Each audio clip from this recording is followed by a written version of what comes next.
시청자 여러분 안녕하십니까? 뉴스온 시작합니다. 지방시대위원회 특별법이 5개월 넘게 국회에 계류 중입니다. 지역 대학생들이 학생 수 감소에 직격탄을 맞아 우려의 목소리가 커지고 있습니다. 대구시가 2.28 민주운동 기념식을 진행했습니다. 평창군이 한국조폐공사와 평창사랑상품권 발행을 위한 업무 협약을 맺었습니다. 포항시가 노인 일자리 사업의 시작을 알리는 발대식을 개최했습니다. 윤석열 정부가 출범한 지 9개월이 되어가지만 균형발전 정책은 첫 발도 떼지 못하고 있습니다. 윤석열 정부의 지역정책을 총괄할 지방시대위원회가 출범조차 못하고 있기 때문인데요. 지방시대위원회의 근거가 될 특별법이 5개월 넘게 국회 문턱을 넘지 못하고 있습니다. 행정안전부가 균형발전위원회와 자치분권위원회의 통합기구인 지방시대위원회 특별법을 지난해 9월 입법 예고했지만 5개월 넘게 국회에 기리 중입니다. 지난 22일 국회 행정안전위원회가 특별법 심의에 나섰지만 검토해야 할 조문이 92개로 방대한 데다 위원 추천 방식 등에서 이견을 보이고 있습니다.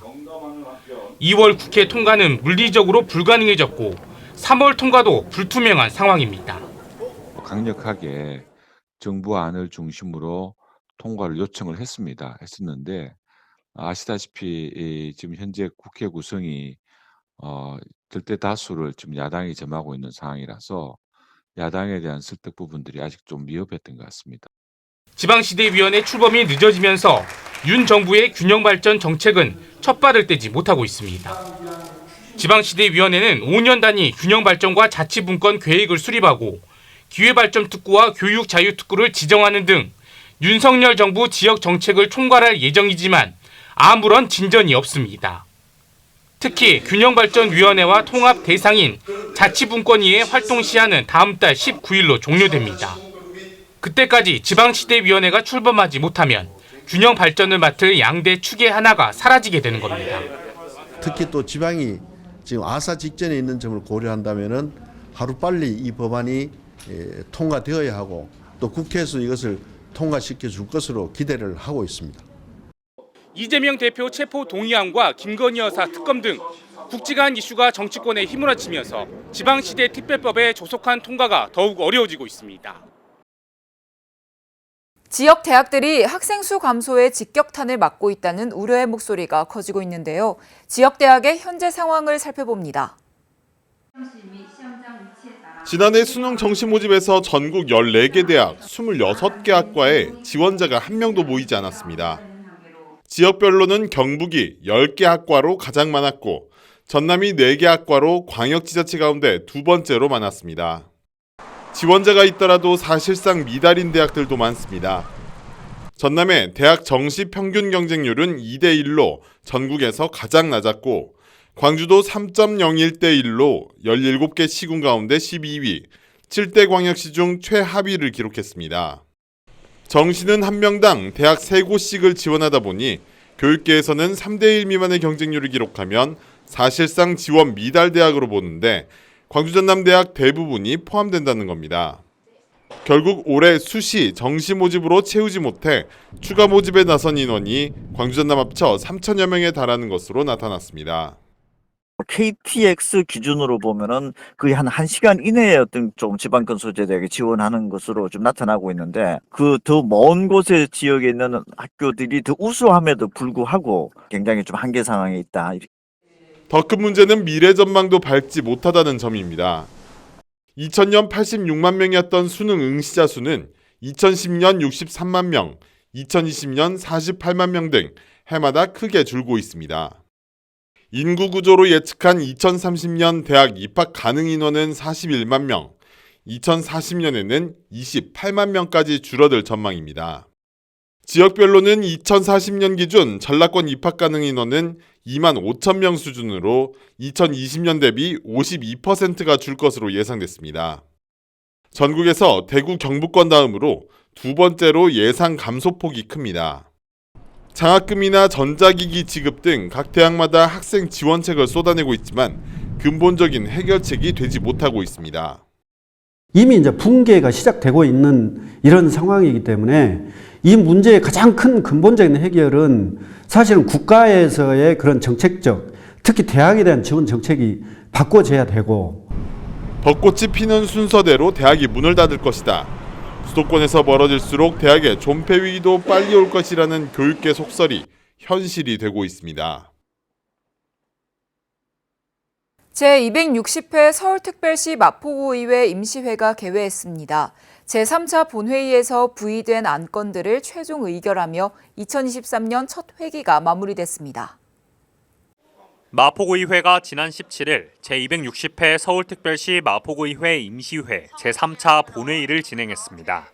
이날 본회의는 각 상임위원회로부터 부의된 안건들을 최종적으로 의결하는 시간을 가졌습니다. 구체적으로 의회 운영위원회는 서울특별시 마포구의회 토론회 등 운영조례안, 서울특별시 마포구의회 청소년 의회체험 지원조례 일부 개정조례안 등을 다뤘습니다. 또 행정건설위원회는 서울특별시 마포구 행정사무의 민간위탁에 관한 조례 일부 개정조례안, 서울특별시 마포구 마포문화재단 설립 및 운영에 관한 조례 일부 개정조례안 등을 처리했습니다. 마지막으로 복지도시위원회는 성산 시형아파트 주택 재건축 정비사업 정비계획 수립 및 정비구역 지정안 의견 청취의건, 지하철 2호선 2대역 도시계획시설 결정을 위한 의견 청취의건 등을 다뤘습니다. 이를 끝으로 제260회 서울특별시 마포구의회 임시회는 2023년 첫 회기를 마무리했습니다.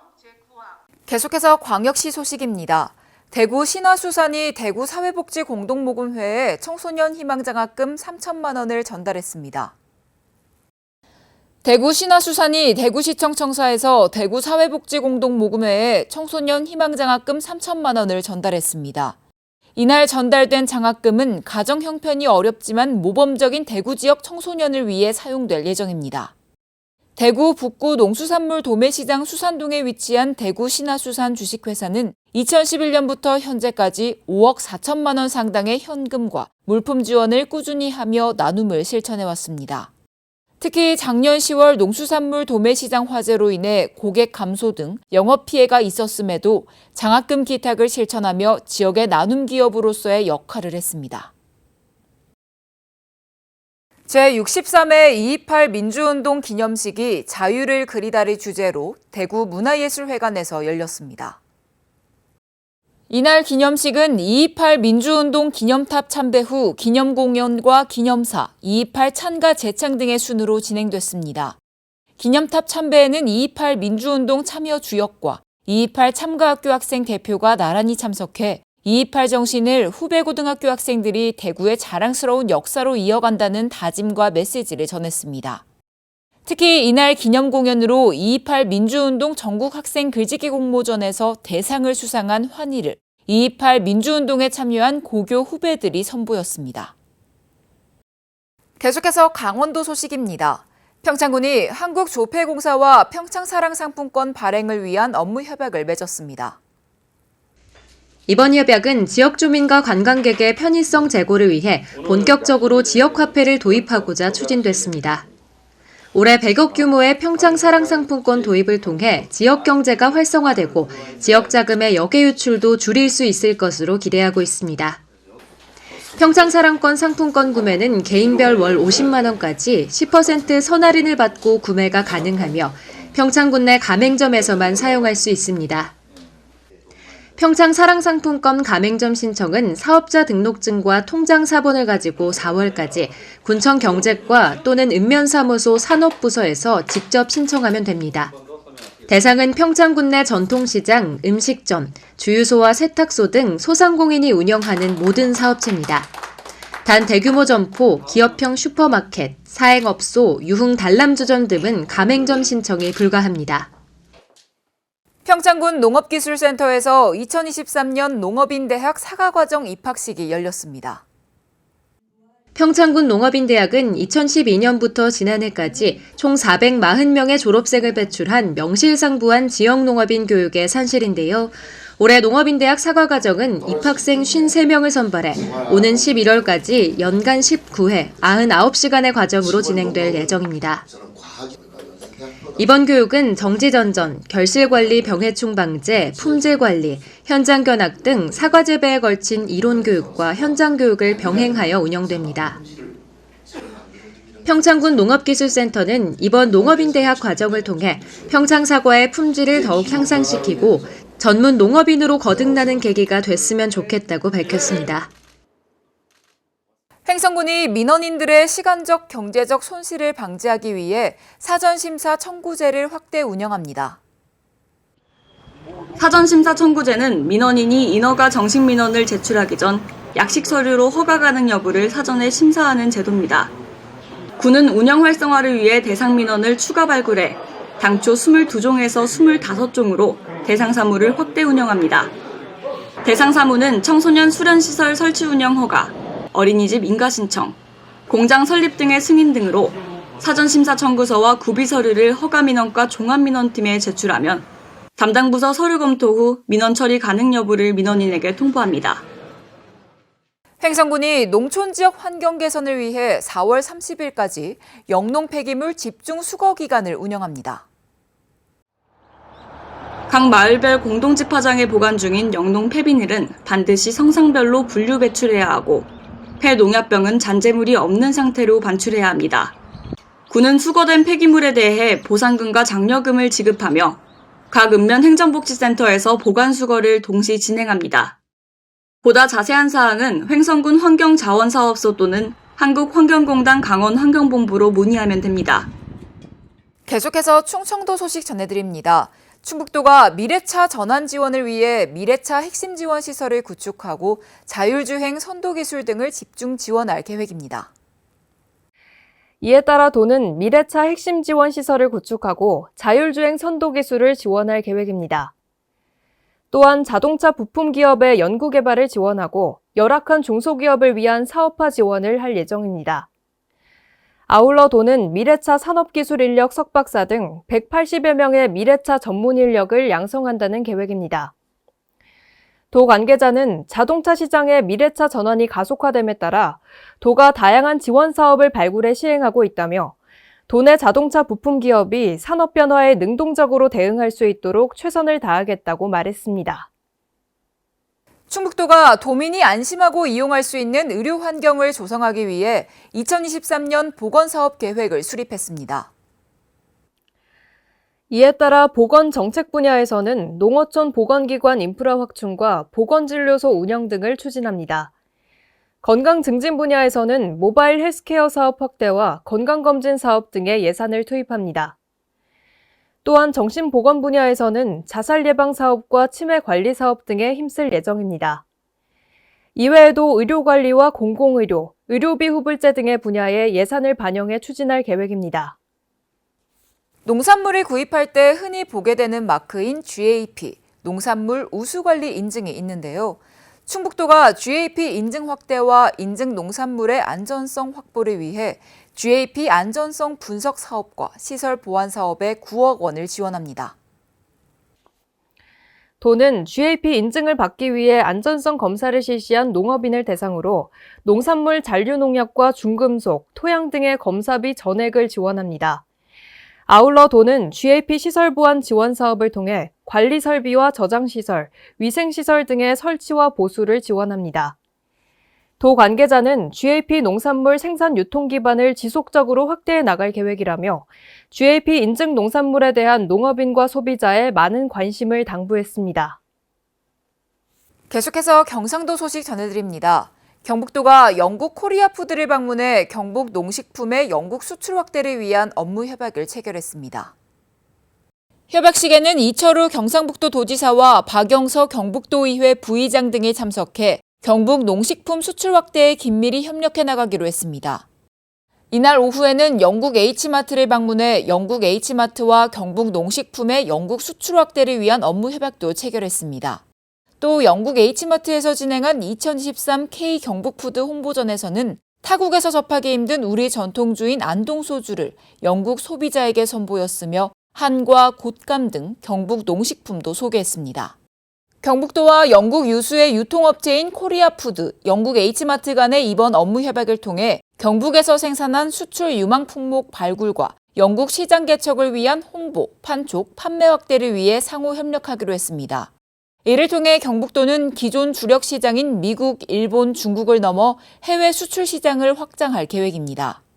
이철우 경상북도 도지사는 영국은 유럽의 주요 국가로 이번 홍보전을 통해 유럽 시장 진출에 교두보를 마련했다며 전통 방식을 유지 보존하고 있는 안동소주를 준비해 영국 소비자에게 선보이는 기회도 됐다고 말했습니다. 포항시는 민관이 협력해 어르신 맞춤형 일자리 발굴에 나서고 있는데요. 올해 노인 일자리 사업의 시작을 알리는 발대식도 열었습니다. 포항시는 20일 400여 명의 노인 일자리 참여자들과 포항 시니어 클럽 등 10개 사업 수행기관과 함께 노인 일자리 및 사회활동 지원 사업 발대식을 열었습니다. 이날 발대식에서는 지난해 일자리 및 사회활동 지원 사업 기여자에 대한 표창 수여, 안전한 노인 일자리 수행을 위한 결의문 낭독과 구호 제창, 안전관리 교육 등이 이어졌습니다. 또 노인 학대 예방 홍보, 노인 건강 체크 및 상담 등 부대 행사도 열렸습니다. 한편 포항시는 어르신들이 건강하고 활기찬 노후 생활을 영위할 수 있도록 올해 국도비 포함 총 320억 원의 예산을 투입해 시 산하 48개 부서의 공공형 일자리, 10개 일자리 수행기관을 통한 민간 분야 일자리를 만듭니다. 이외에도 인턴십, 재능 나눔 등을 통한 17,000여 개 노인 일자리 창출을 목표로 하고 있습니다. 계속해서 광주 전남 소식입니다. 달빛 동맹 두 도시인 광주광역시와 대구광역시가 민선 8기 들어 연합전선을 강화하고 있습니다. 강기정 시장이 대구를 찾습니다. 민선 8기 들어 첫 방문으로 2.28 민주운동 기념식 참석에 이어 홍준표 시장과의 차담회가 예정돼 있습니다. 작년 11월에 강기정 시장님과 홍준표 시장님께서 만나서 일단 4가지 사안에 대해서 협약을 이뤘고요. 경제 위기랄지 인구 침체랄지 이런 것들을 이제 돌파해야 되기 때문에 양 시장님께서 모여서 또 공직자들이 모여서 머리를 맞대고 홍 시장도 취임 이후 두 번째로 이번 주말 광주를 찾습니다. 무등산 국립공원 지정 10주년을 기념해 열리는 정상 개방 행사에 참석하기 위해서입니다. 일주일 새 양 시장이 광주와 대구를 번갈아 방문하는 데는 우여곡절 끝에 시의회를 통과한 2038 광주-대구 하계 아시안게임과 달빛 고속철도 조기 착공 등 굵직한 현안에 대한 연합전선을 더욱 강화하겠다는 의지가 반영된 것으로 풀이됩니다. 당면 과제는 광주와 대구시 모두 2월 통과를 기대했던 이른바 쌍둥이법, 광주 군공항 이전 특별법과 TK 통합신공항 특별법입니다. 국비 지원에 대한 정부의 부정적 기류와 가덕 신공항이라는 암초를 만나 상임위 소위에서 제동이 걸리면서 결국 3월 국회로 넘어가게 됐습니다. 대구의 공공항, 광주의 공공항이 민주당의 제1당에 의한 민주당에 의해서 잘 통과되고 있다는 그런 확신을 국민에게 주셨으면 하는 마음. TK 신공항법에 대한 논평을 한턴 홍 시장도 자신의 SNS에 이례적으로 유감을 표명했습니다. 무등산 수박과 사과를 나누며 특산물 교류로 협력을 다진 양 도시가 현안 해결을 통해 민선 8기 달빛 동맹에 날개를 달 수 있을지 관심입니다. 전남에는 완연한 봄 기운이 감돌고 있습니다. 광주 전남 주요 유원지마다 봄을 만끽하려는 나들이객들로 북적였습니다. 혹독한 한파를 이겨내고 세상에 나온 동백꽃이 붉게 달아올랐습니다. 따사로운 봄 햇살을 맞고 수줍게 고개를 내민 꽃망울은 그윽한 향기를 뿜어냅니다. 이번에 부산에서 오동도 처음으로 왔는데 주변에 바다도 있고 꽃도 많이 있으니까 보기 좋습니다. 아주 가족들 다 같이 한번 와보고 싶습니다. 담양의 대표 관광명소이자 천연기념물로 지정된 관방재림에도 나들이객들로 북적였습니다. 상춘객들은 담양천을 따라 펼쳐진 아름다운 길을 누비며 추억을 담습니다. 한결 풀린 봄 날씨 속 나들이객들의 야외 옷차림도 얇아졌습니다. 제가 대구에서 놀러 왔는데 날씨가 잘 풀려가지고 저도 저번 주까지는 패딩을 입고 다녔던 것 같은데 이렇게 사람들이 이렇게 많이 다니는 거 보니까 확실히 봄이 좀 온 것 같습니다. 오늘 남도 지역은 광양의 낮 최고 기온이 16.5도까지 오르는 등 평년 기온을 4도 정도 웃도는 따뜻한 봄 날씨를 보였습니다. 봄이 성큼 다가오면서 오는 4일 순천 홍매화 축제를 시작으로 10일엔 광양 매화, 11일에는 구례, 산수유 등 봄꽃 축제들이 잇따라 열립니다. 이른 봄 소식과 함께 올해 개나리와 진달래의 개화 시기는 평년보다 적게는 2일부터 많게는 9일까지 빨라질 전망입니다. 특히 개나리는 오는 12일부터 남부지방을 시작으로 꽃망울을 터뜨릴 예정입니다. 벚꽃 개화 시기도 평년보다 최대 일주일 정도 빨라질 것으로 보입니다. 각종 세제 혜택을 받는 민간 임대주택 임대사업자들이 임차인들에게 횡포를 부리는 사례가 잇따르고 있습니다. 한 민간 임대주택은 임차인들에게 1년마다 퇴거가 가능하다고 안내해놓고 서류엔 계약 기간을 10년이라고 명시했는데요. 시세보다 높은 가격 탓에 임차인들은 꼼짝없이 10년을 살아야 하는 처지입니다. 다음 달 입주를 앞둔 광주 서구의 한 민간 임대 아파트 임차인들은 최근 소문을 듣고 깜짝 놀랐습니다. 새 임차인을 찾지 않으면 이 아파트에서 10년 동안 퇴거할 수 없다는 내용이었습니다. 지난해 말까지만 해도 1년 단위 갱신 때마다 퇴거가 자유롭다고 안내했던 임대사업자 측이 얼마 전부터 전혀 다른 답변을 내놓고 있는 겁니다. 보증금 액수도 주변 시세보다 1억 원 이상 비싸 새 임차인을 구할 길도 없습니다. 만약에 10년 동안 너가 살아야 된다고 했으면 저는 계약 자체를 안 했을 거예요. 제가 생각할 때는 임대 쪽에서 자신들이 없으니까 그냥 임차인에게 그거를 떠넘기는 게 아닌가라는 생각을 하고 있어요. 사업자 측은 임차인들에게 계약서상 계약 기간을 강조했습니다. 그러면서 임차인이 사망하더라도 상속을 통해 임대차 계약을 이어가야 한다고 말했습니다. 구해주셔야 돼요. 근데 저희가 1년에 한 번씩 갱신을 하잖아요. 그때 제가 명의변경을 할 예정이에요. 부동산 관계자는 일부 임대사업자들이 계약 기간을 임대사업 기간으로 명시하는 편법을 써 이익만을 누린다고 주장했습니다. 법 취지와 달리 부동산이 호황일 땐 갱신 때마다 보증금을 법정 한도 내에서 최대한 올리고 불황일 땐 임차인을 묶어두는 식으로 이용한다는 겁니다. 더욱이 요즘처럼 집값이 떨어질 땐 깡통 전세라는 사실을 알면서도 잔금을 치르고 입주를 해야 하는 등 안전장치가 없습니다. 건설사들이 갑의 유치를 이용해서 법의 사각지대에서 임차인들에게 피해를 줄 수 있는 부분이 있는데 관련 법령들을 검토해서 재정비할 필요가 있습니다. 무주택 서민의 주거질을 높이기 위해 시행한 민간 임대주택 사업이 정작 임차인 보호를 하지 못하고 있습니다. 정부가 등산객이 증가하는 봄철을 맞아 산행시 안전사고 예방에 각별히 주의해야 한다고 당부했습니다. 등산사고 원인별로는 발을 헛디디거나 미끄러지며 발생하는 실족이 가장 많았고 이어서 조난 등의 순으로 나타났는데요. 이른 봄의 등산로는 녹지 않은 얼음과 서리로 인한 안전사고가 발생하기 쉬우니 안전수칙을 잘 지켜야 합니다. 특히 산행은 아침 일찍 시작해서 해가 지기 한두 시간 전에 마치는 것이 안전하다는 점 기억하시기 바랍니다. 뉴스 마칩니다. 함께해 주신 여러분 고맙습니다.